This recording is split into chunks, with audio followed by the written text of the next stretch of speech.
बिस्मिल्लाहिर्रहमानिर्रहीम। अस्सलाम वालेकुम। क्या हाल है तमाम देखने वालों के? सब अपने घरों में खुश रहें, आबाद रहें, आमीन सुम आमीन। आज हम करेले गोश्त बना रहे हैं, तो जिसके लिए हमने 1 किलो बकरे का गोश्त लिया है और 1.5 किलो हमने करेले लिए। करेले देख रहे कितने बड़े बड़े करेले कले कर और ये 1.5 किलो करेले हैं और जो है आधा किलो प्याज, आधा किलो टमाटर है। और पकाने का तरीके की वजह से मैं आपको बता दूं कि प्याज मैंने इसके लिए साबुत रखा है, मैं आपको बाद में बताती हूँ इसका तरीका। पहले मैं आपको ये चीज़ें बता दूँ।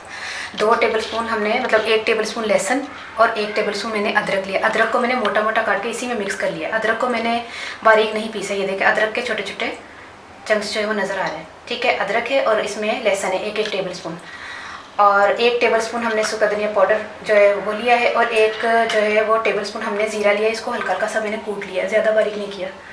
और 2 टेबलस्पून मैंने लाल मिर्च लिए, ज़्यादा बारीक नहीं ली मैंने, लेकिन आप चाहें तो ज़्यादा बारीक भी ले सकते हैं। और 1 टीस्पून मैंने हल्दी ली है। और टमाटर जो है वो मैंने आधा किलो लिए, आधा किलो प्याज, आधा किलो टमाटर। अब मैं बता दूं कि आपको कि टमाटर का छिलका जो है वो नहीं होना चाहिए। और छिलका मैंने कैसे उतारा है मैं आपको बता दूं। टमाटर का छिलका मैंने कैसे उतारा है, मैंने ऐसे उतारा है।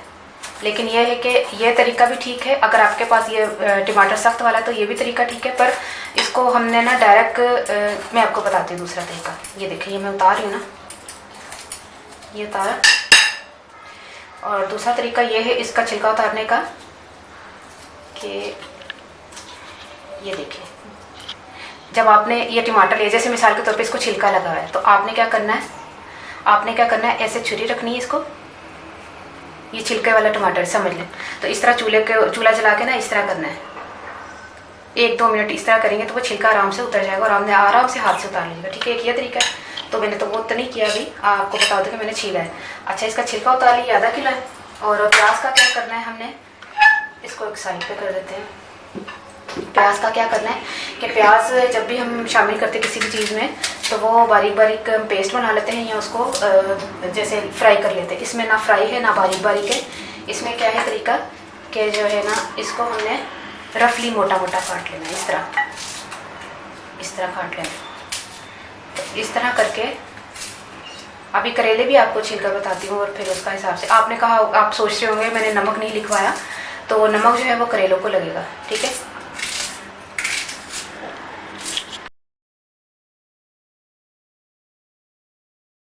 सबसे पहले हमने हंडिया में क्या डालना है, प्याज। इसमें प्याज शामिल करके थोड़ा सा इसमें पानी भी शामिल कर दें और इसमें लहसुन अदरक का पेस्ट जाएगा। मेरा स्पैचुला कहाँ है,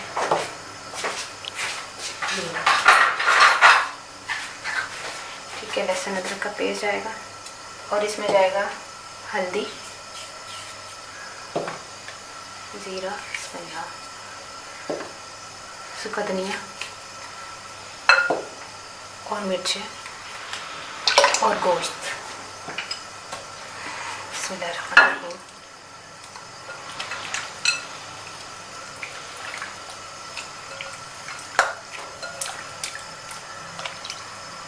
अब ये गोश्त जाएगा। अब जो है ना, इसको हमने ढककर क्या करना है कि इसको ना,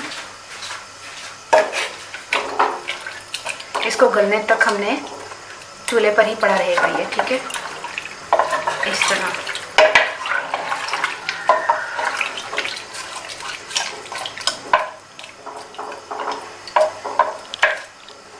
अब इसको ढककर रखते हैं पकने के लिए और फिर मैं आपको बताती हूँ करेलों का तरीका।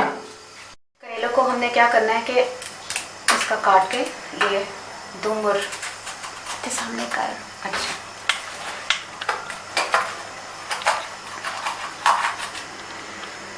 अच्छा, इसको काट के ना हमने क्या करना है, इसके बीज निकाल के ना, तो इसको करेले। अच्छा, मैं आपको बता दूं, जब हम करेले आलू प्याज पकाते हैं या करेले कीमा बनाते हैं, चमचे नहीं मैं आज चमचे नहीं करांगी, सिर्फ उस वक्त ना मैं वीडियो बन रही ना, तो मैंने कर दिया इस वक्त। अभी एक ही तो दसना है, बाकी तो फिर मैं आप ही करूँगी। अच्छा, करेले जब हम आलू प्याज बनाते हैं ना और करेले कीमा बनाते हैं, तो उसमें करेलों का साइज़ जो है ना इतना होना चाहिए। मैं करके बता देती, इतना होना चाहिए। लेकिन करेले गोश्त का जो है वो करेले गोश्त का ज़रा चौड़ा होता है, इस तरह थोड़ा सा, इतना। ठीक है। इतना चौड़ा चौड़ा, इसकी कटिंग में भी फ़र्क होता है, ठीक है। करेले गोश्त की कटिंग में भी थोड़ा फ़र्क होता है। इस तरह की कटिंग करनी है हमने, और फिर हम इसको, मैं आपको सारे काट के फिर बताती हूँ आपको सारे। ये देखिए कटिंग कर ली मैंने। अब मैं इसको नमक लगा के रखूँगी। इसको क्या करते हैं, इसको ना हमने, क्योंकि 1 टेबल स्पून जो है वो 3 टीस्पून के बराबर होता है। कितना इंच चौड़ा है कि चौड़ा चौड़ा है ना, है ना, है चौड़े चौड़े रख लेने, क्योंकि करेले गोश्त चौड़े रखी देना है, समझ, ठीक है। अच्छा, 3 टीस्पून जो है वो 1 टेबल स्पून के बराबर है। अगर यकीन नहीं आता, ये देखो, ये टीस्पून है और ये टेबल स्पून है। 1 2 3, ठीक है। 3 टीस्पून 1 टेबल स्पून के बराबर होता है। हम 2 टेबल स्पून हम इसमें नमक लगा लेंगे, और फिर क्या करेंगे, इसको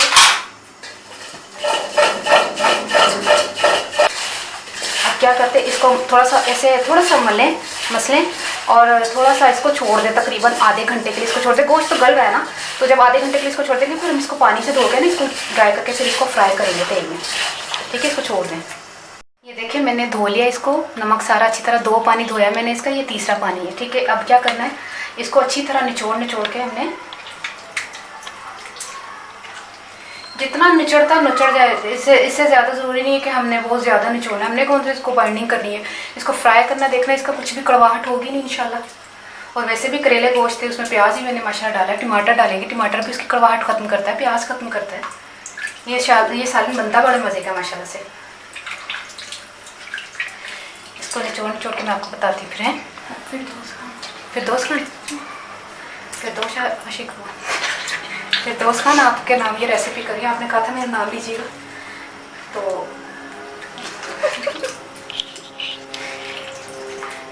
ये 2 कप मैंने ऑयल लिया है, इसमें हम फ्राई करेंगे और क्या कहते हैं, थोड़े थोड़े करके फ्राई कीजिएगा, क्योंकि ज़्यादा छिट्टा पहन जाए तो कोई गाली मसला नहीं। बिस्मिल्लाह, ज़्यादा करेंगे ना तो बहुत ज़्यादा एक तरफ से जल जाएंगे, एक तरफ से फ्राई नहीं होंगे। आपको मैं बताती कितने कितने करके।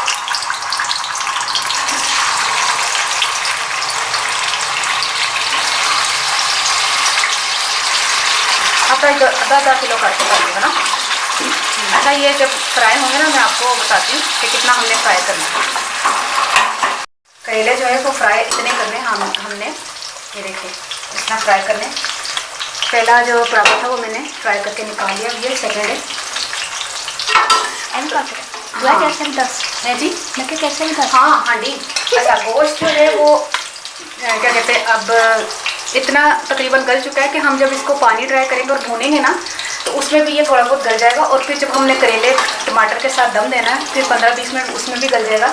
तो अभी क्या करते हैं, इसको पानी हमने फुल चूल्हा करके पानी जो है इसका जो है गोश्त का ड्राई करते हैं, और यही जो ऑयल जो हम फ्राई करते हुए निकाल रहे हैं ना करेलों को, यही ऑयल इसमें शामिल करेंगे। ये देखिए पानी हमने ड्राई कर लिया है गोश्त का, और ये जो करेले वाला तेल है ये इसी में शामिल होगा। बिस्मिल्लाह। और क्या करना है, स्पैचुला कहाँ है। तो फिर अब क्या करते हैं, इसको थोड़ी देर भूनते हैं, क्योंकि पानी तो ड्राई हो गया। अब इसको इतना टाइम नहीं लगेगा भूनने में, इसको भूनते हैं फिर मैं आपको बताती हूँ। ये देखिए तकरीबन हमने इतना इसको भून लिया कि इसका ऑयल ऊपर आ गया और ये भुन गया अल्हम्दुलिल्लाह से। अब इसमें शामिल करेंगे करेले, और आपको मैंने टमाटर बताया था ना शुरू में, आधा किलो, इसको बारीक बारीक मैंने काट लिया, छिलका उतारा हुआ है इसमें, ये भी। और ये दोनों हमने शामिल करके इसको दम देना है। पहले तो इसको अच्छी तरह मिक्स करेंगे। और ये मैं आपको बता दूँ, ये रसमिसा टाइप का होता है सालन, मतलब बिल्कुल खुश्क नहीं होता, थोड़ा सा इसमें पानी जाएगा।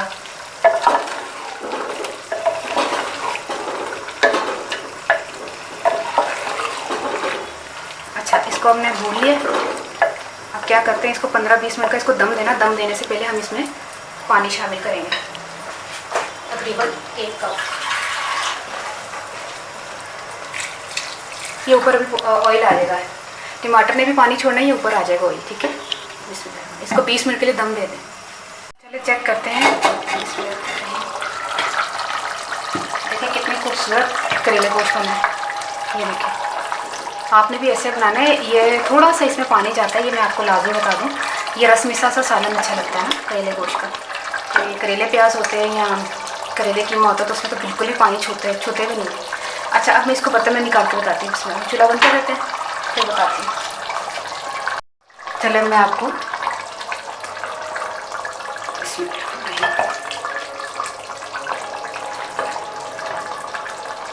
करेला गोश्त बनकर तैयार हो गया है। आपने ज़रूर बनाना है और इसी तरह बनता है ये। मतलब इसमें ना तो हरी मिर्चें और धनिया वगैरह भी नहीं शामिल होता। तो कई लोग कहेंगे कि हरी मिर्चें नहीं डाली या धनिया नहीं डाला, तो नहीं डलता इसमें, क्योंकि करेले गोश्त का अपना कितना अच्छा टेस्ट होता है। हरी मिर्च और धनिया डाल के तो उसका टेस्ट ऐसा हो जाता है जैसे मतलब कोई दाल वगैरह बनाइए या तो बनाइएगा ज़रूर, ट्राई कीजिएगा। मुझे ज़रूर तो मैं याद रखिएगा। हूँ मैं पंजाबी च बोलदा कि 1.5 किलो करेले सन ते किलो सारा गोश्त सी। तो तुहानूं पता 1.5 किलो मैं क्यों लिया सन, वो ना तलन के बाद ना इस जाते जे तो गोश्त नहीं ना इसदा। तो फिर मैं की किया, आधा किलो प्याज आधा किलो टमाटर लिया सन। टमाटर में छिलका उतार के बरीक बरीक कट लिया सी। प्याज में ना मैं मोटा मोटा कट के गोश्त पकान रखता सी। उत्थे मैं करेले लून ला के 3 टीस्पून नमक लगा के ना, मेरे ख्याल 2 टेबल स्पून नमक लगा के ना तो उन्होंने मैं 25 मिनट बाद मैं धो लिया सी, क्योंकि उस वक्त तक गोश्त भी थोड़ा सारा नॉर्मल जिहा हो गया सी। फिर नाल ही मैं फ्राई कर ले। फ्राई करने के बाद पानी सुकाया था गोश्त का, लसन अदरक पाया था सी। तो मैं ना सुक्का धनिया जीरा तो जड़ा प्याज वगैरह पा के तो हल्दी मिर्च पाई सी। नमक नहीं सी पाया, नमक करेले लगे सी नाल ही। फिर मैं जो भुनिया में तेल, वो जो तेल सी ना जिस में करेले लाल किए सन, तो वो ना करेले लाल किया हुआ जो तेल सी ना वो मैं भुनिया में। तो नाल ही जो लास्ट जो भुन के फारिग हो गई, तो मैं ना इनू करेले तो टमाटर कट्ठा पा के ना तो दम दिता 15-20 मिनट का। तो ज़बरदस्त किस्म की हांडी तैयार हो गई। तुसीं ज़रूर ट्राई करना और मैंने ज़रूर दुआ च याद रखना। तो ओके, अल्लाह हाफिज़।